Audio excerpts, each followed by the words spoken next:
Huwag ka na mag-isip ng kung ano-ano dyan. Pwede. Ikaw lang gusto ko. Ikaw ang mahal ko.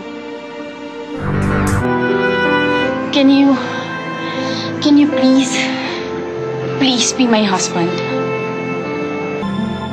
Umalis ka na! Sandali. Please, sandali. Sandali, may kailangan ako sabihin sa'yo. Liv, kung papaikot-ikutin mo na naman ako, makakaalis ka na. Tungkol to sa kasalan natin sa West. I will always be with you.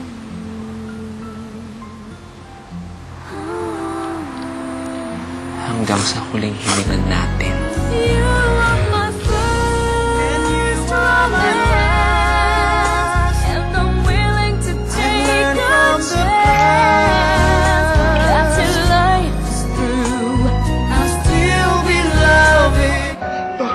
Dok, kailangan ko po tulong niyo. Nalaglag po yung anak ko. Sige na, patulungan niyo po ako.